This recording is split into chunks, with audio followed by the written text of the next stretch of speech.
This is a great way to spend a Sunday morning. So I just want to thank you all so much for being here.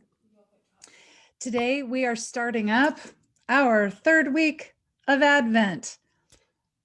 The first Sunday that led into the first week of Advent, we talked about hope and faith and how hope and faith work together because we get hopeful about the future, we feel excited, and we see a vision for our life, but we see it in front of us. We see it in a time frame where we stand in faith and we understand, we know the truth that even though the physical manifestation of that may still need to grow into fruition, like a corn stalk grows in our garden, in faith, we know that seed has been planted in divine mind, and that seed is being nourished and it is growing until it has enough energy from us, enough of our love and focus and attention that it makes its appearance in our life.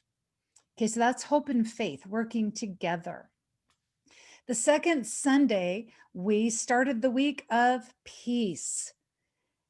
And it's about how we are a peace generator. We don't rely on circumstances outside of us to bring us peace, to make us feel peaceful. We generate peace from within us. And then this is how we ground ourselves so that we can do our work in the world. And then we are always in charge of our peace. And so today we start up the third Sunday of Advent, leading into the third week of Advent. And today is all about love. And this coming week is all about love and learning that love is not just a sweet feeling, but love is a force. Love is a force. We are love amplifiers. We call that force through us out into our lives and out into the world. So here in Advent is about the journey into the return of the light. That you look around and like right now what's happening here in the Northern Hemisphere is the days are growing shorter, the nights are growing longer. And so you could say the darkness is growing. And metaphorically, the darkness growing is representing a time for us to go within. Going within. So we do the inner work. We're imagining what it is we want to express, and we are looking at what it is that it's time to let go of. And so the darkness grows, and then all of a sudden there's a pause, and then there's a shift, and all of a sudden the light is returning. And that's what is happening within each of us. Now, something else interesting, and this is kind of related, but kind of not. I'll say related because a lot of us have been having these conversations behind the scenes. But a week from tomorrow is the winter solstice, when, like, scientifically, it's the day of the most darkness and the least amount of light. And then winter solstice, like after that, then that's when the days start growing. But winter solstice this year also represents the moment when we actually move into the age of Aquarius. Okay, we've been singing songs about it for 60 years, 55 years. We've been on the front porch of the age of Aquarius, but now we're opening the door and stepping in. And the age of Aquarius is about humanity rising, about stepping out of the darkness and into the light and bringing all our light with us. Okay, that's the age of Aquarius. Also tomorrow, we have a new moon and a solar eclipse. And so with the new moon and the solar eclipse, what's kind of interesting about that is you go outside and it's sunny outside. And so you've got the sun, but see the moon, because it's the new moon, it's close to the sun and it moves in front of the sun for an eclipse. And then all of a sudden, for a moment, it's all dark. But then it moves on and then you see the light again. The light returns. And so it's still kind of the same theme, but in a super condensed time frame. Okay, it's the growing darkness, the light returning.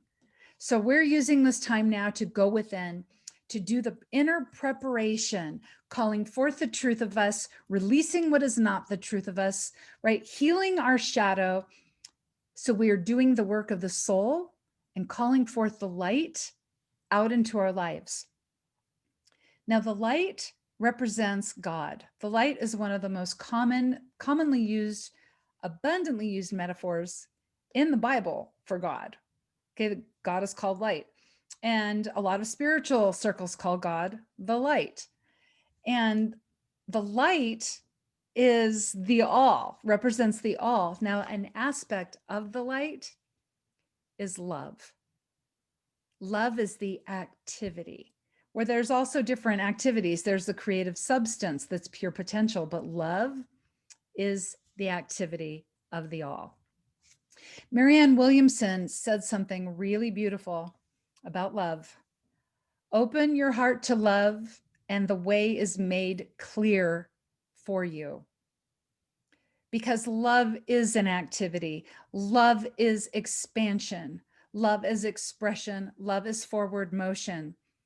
And love is bigger than anything in its way. This is the reason. This is why I say so much. Love is bigger than anything in its way, because love clears the way when we surrender to it. So love is the givingness of spirit to its creations. Love is that wants to, it's impelled. Ernest Holmes says it's impelled, like it must expand through all of its creations, that includes us, so that it can expand and express itself out into the world. So love is a force that it has to work through us, that it has no choice. It must do this. It is impelled to work through us, for us, as us. But love is also activity. It is the activity of us. Our body is the activity of love made manifest into a physical body. And then love continues to be activity through us, through our choices, through our actions, our kindnesses, our compassion, our mercy, and the way we give. Love continues giving. Now, we can actually try to block the expression of love. And I don't think we're consciously trying to do that. But on another level, we're not trusting what it is that works through us, for us, as us. So we might get stuck in blame. We might get stuck in victimization. We might get stuck in wanting to criticize other people all the time, right? We might get stuck in being judgmental, hateful, rageful, self-righteous. And when we do that, even without meaning to do it, when we do that, we are walking by sight. We are stuck on conditions. We're not in a place of faith. And so we don't feel what there is within us to align with. We just don't feel that. So love can feel challenging, but only because we think we know what it is, right? And we think that what that love is something that we control. Love is something I will give to this person over there because, well, they're family, I have to love them. And love is something I'll give to this person over there because, well, we voted the same way. And love is something I'll give to this person over there because they gave me they helped me move. Love, I'll give to this person. But then we decide who doesn't deserve our love. Well, I'm not going to love this person because they voted differently, right? Hey, if you change your mind about politics and agree with me, then I could love you. That's what we're thinking love is. Okay, but that's not love. That's judgmentalness. That's us, again, focusing on conditions, thinking we have to control, that it's up to us to divvy love out to the deserving and keep it from the people who don't deserve it. But that's not love. Love really is, when we surrender to it, it becomes very simple, because when we surrender to love, it does all the work. It does all the work because it's impelled to work through us, for us, as us. When we surrender to love, that is when we decide, all right, I'm willing to see God in all things, even that guy over there that didn't vote like me. I'm willing to see God in all things. then we can give up control. We can stop worrying about where we send our love and where we don't. We just love it all because all of it's God. So we love it all. And it doesn't mean that you have to invite anybody over for dinner that you normally wouldn't, but we just love it all. Now, surrendering, like that's even a word that sometimes when I talk about, well, we got to surrender to something, sometimes I'll like see people's expressions and it's like, right, not ready to surrender because it's giving up control. If I surrender, then somebody might do something stupid and everything will fall apart. How am I supposed to let go, right? Well, I want you to imagine, I'm going to take you through a quick visualization here because we have all of us surrendered and we've done a really, really, really good job at it. I want you to think about the last time you ate a delicious meal in a restaurant with people you really cared about. And it was a great experience. The atmosphere was perfect. The conversation was perfect and the food was delicious. Okay, I want you to think about that. I know for some of us, it might have been a while. Okay, but think about that experience. You walked into a restaurant. You allowed the host to seat you. The waiter brought you some menus. You chose something off the menu. The waiter took everybody's orders into the kitchen. You enjoyed conversation with people you cared about. Then all of a sudden, there's your food, and you're eating a delicious meal, carrying on good conversation. Then you pay the bill and you walk out. Never at any point when you first walked into the restaurant and the host went to seat you, you didn't say, well, really, that table right there where that big family is enjoying a birthday party, we'd really rather sit there. Can you please clear the way for us? Okay, you didn't do that. When the waiter brought you your menu, you didn't look at the menu and then look to your waiter and say, you know what, really? I want chicken and dumplings like my grandma used to make. Could you bring me that instead? Okay, you didn't do that. You surrendered to what was on the menu. When the waiter took your order, you didn't keep stopping your waiter. Did you take our order into the kitchen? Are you sure? You didn't get up and walk into the kitchen and find the chef. Hey, you know, our waiter, that little guy with the little bow tie, did he bring our order in here? You didn't walk up to the chef and say, is that my dinner you're making right there? You're kind of doing something kind of weird. Can I just, in fact, can you just scoot over and can I just do this? Never did you do that. We all know how to perfectly surrender, okay, to a good experience like that. Love is activity. We surrender to the activity and let it do what it does, just like we surrender to the activity in a restaurant and we let them all do what they do. So surrendering to love and its activity allows us to just love and to keep allowing the expansion of love through us, for us, as us. It's doing what it does. And it guides us along the way, right? So the only reason we wouldn't want to surrender to that is we are not trusting that what works out there, what's happening out there, we're not trusting that God is in all of that, that spirit is within all of that, that source energy is in all of that. We're not trusting that. And we're thinking we have to control everything. Okay, we're not standing in faith. We're stuck in conditions.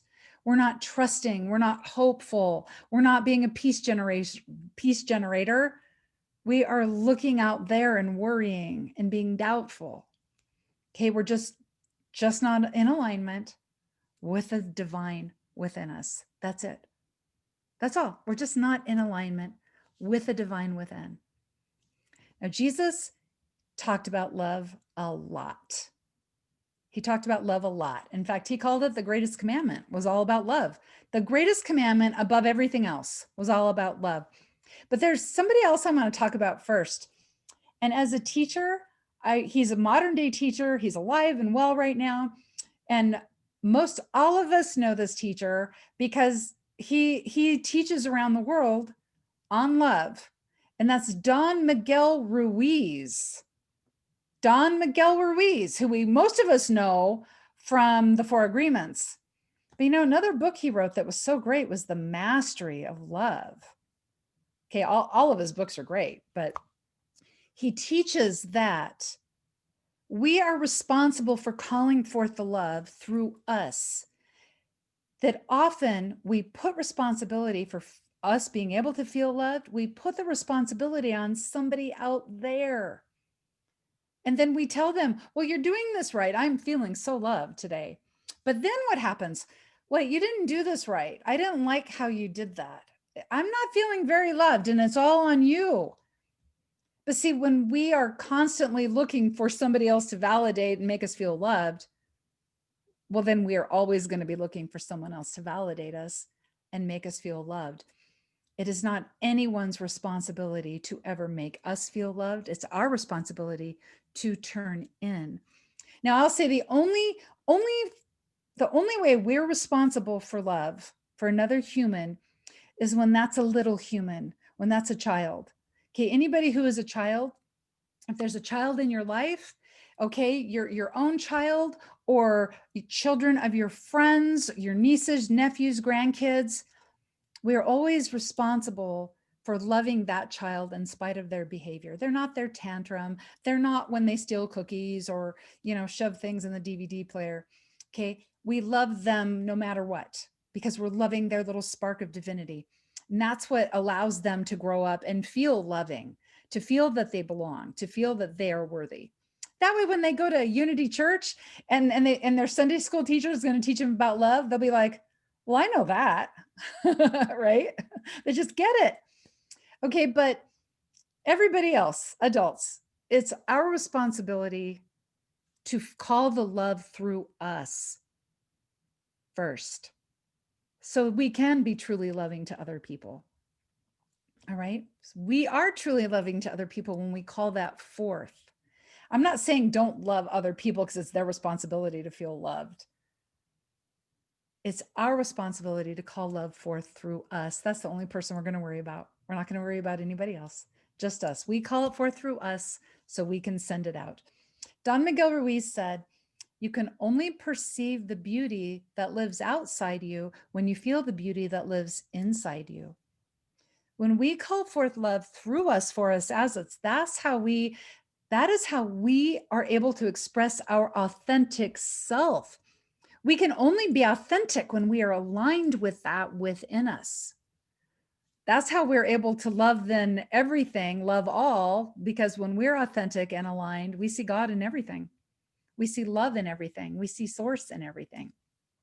He said, there are millions of ways to express your happiness, but there's only one way to really be happy, and that is to love. To love. To give that love.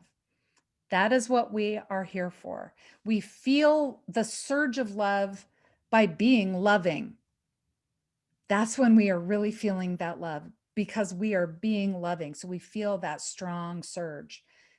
Jesus told his disciples this, that everything he taught was important, but he said the most important thing, though, the greatest commandment above all commandments, is you must love God with all your heart, soul, and mind, and you must love your neighbor as yourself. We must love God with all our heart, soul, and mind, because it takes every bit of us to move into that state of love. Because in our mind, that can be connected with our little me sitting here wanting to judge things. In our mind, we can say, okay, yeah, I'll just love everything because I'm such a spiritual person. But then we're like, oh, but wait, that guy was really a jerk. Well, I'm not going to love that person. We have to go into our mind right there and remind ourselves, wait, God is all things, and that means me. Okay, source is the all, right? We're all connected. So we have to go through that so we can get into our heart. We have to talk to ourselves, right? There's a spark of divinity in that person. That's what I'm loving. I'm not loving their behavior. I'm loving the spark. Okay. So this is what Jesus told them, his disciples, because he had all this other directives for them. So they had to love God with all their heart, soul, and mind, but also love your neighbor as yourself. That's see God in all people. See the spark of the divine in everybody. Don't look at the behavior, look at the spark. Okay, look at the spark. Esther Hicks puts it this way. I really love how she says it. Tune in, tap in, turn on. That is how we're connecting to that. to our inner being, right? Tune in, tap in, turn on. That's how we get aligned with all that. Okay, all of that beauty that is impelled to work through us, for us, as us, right? Don't align with the blame, the rage, the self-righteousness, the criticalness, the judgmentalness. Don't align with that. Tune in to here, right? We don't tune in to stuff out there to align with, we tune in to here. So Jesus taught this because he had another directive for his disciples to go out and do all these miracles. But they could not do the miracles if they were not aligned with that working through them, for them, as them. So they had to align first. And then Jesus gave another, I don't know that it was a directive per se, but it was like, pay attention, because this is what happens. Okay, he said that you'll know the truth and the truth will make you free. You might have heard it as, and the truth will set you free. Now, when I first heard about this, when I first heard this concept, I was all like spiritual, thinking, oh yeah. And when I hear the truth and it sets me free, the bondage of my metaphorical prison will crumble and the chains will be freed, and I will see the angels and unicorns. And that's what I was thinking. Like, it all just be happy, happy, happy. That's what I thought, that when I learned the truth, I'd be happy, happy, happy. Do you know what most often triggers an existential crisis? It's when you find out that what you believe to be true is not true. That is what most often triggers an existential crisis. The truth will set you free. If you haven't watched The Matrix, watch The Matrix. And the truth will set you free. Neo was given the option, take the blue pill and stay in relative comfort. Stay in the illusion. You won't have to worry about anything. Just be a good boy, play along. Or take the red pill and the truth will set you free, but there's no going back. And he took the red pill. And all of a sudden he was in a really, really, really, really hard life. I won't give away anything in case you haven't seen it, but yeah, the truth can be a hard pill to swallow. Oh my God, that's so funny. All right. Because this prison that we need to be set free from, what that prison is, really, it's just the prison of our mental tendencies. We get caught in mental tendencies. It's our belief system. And it's the limitations that keep us stuck. And it's why we go on autopilot. It's why we react to our environment. We think life is throwing things at us when we're on autopilot. Okay, when we're stuck in a mental tendency. We are set free when we understand we're stuck in a mental tendency and we can become a participant with life. But we have to take on so much responsibility. We have to become responsible for our lives to do that. So this is what Jesus taught, and he lived this truth by example. He lived the truth. He's the example of what we can all do. So he gave his disciples a directive, and that it was, go forth, do all these miracles, feed the masses, heal the sick, and spread this truth. Live by example so people can say, wow, what they're doing is working and I want some of that, right? So that love is really all about action, and expressing love is about movement forward and giving and activity, being a force of nature, being a love amplifier. We're making it bigger. We make love bigger through our own activities. And to be told we'll know the truth, we'll know it, we'll feel it. We'll feel the truth. Sometimes we're given the facts and they feel a little iffy. They feel kind of, it's like, well, I don't know. I don't know about that. Like in the 80s, when fat-free was the healthiest diet, and that meant I could eat a bowl of marshmallows for lunch, right? That seemed a little off to me, but I didn't want to hear it. Not back then. Okay, so we know the truth. It will set us free, but we need to be aligned with that within us so we can release what's false, so we can release the things that keep us stuck and release the things that keep us limited. Now, that is the whole premise of the season, the holiday season, the winter solstice, Christmas, everything happening at this time of year is about letting go of what's false, going into the darkness, going within, examining all that, and then the light is reborn within us. Now, here's the big truth, capital T, the biggest truth. And humanity rising above is how we move into this truth. And this truth is that we are all one. The big truth, we are all one, and we are all of us an emanation of source energy, and we are all participating in this together. We belong together. It doesn't matter how we eat or we vote or we pray. We belong together.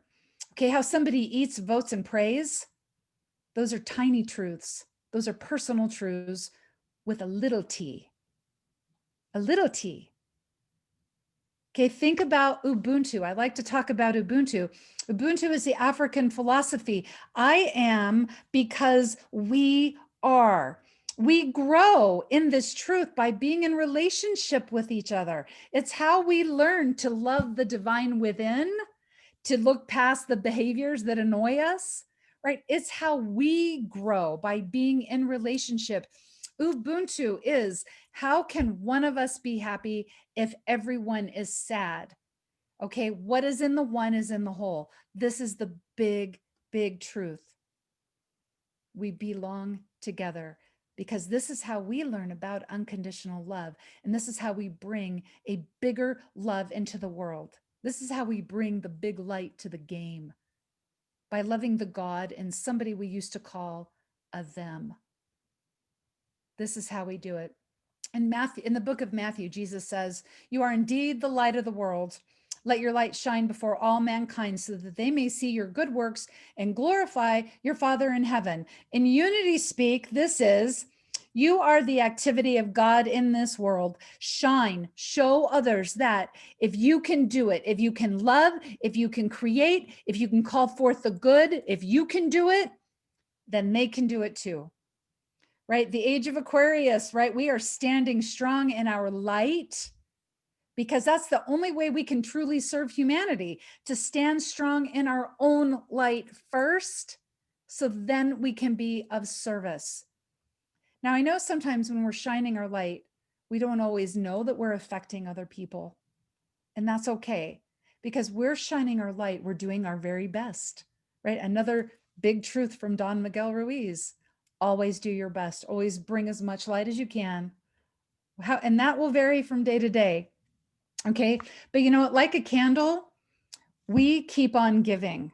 A candle, a little tiny candle can still light 1,000 candles, right? Because one candle won't take away its flame. So it can share with all the candles.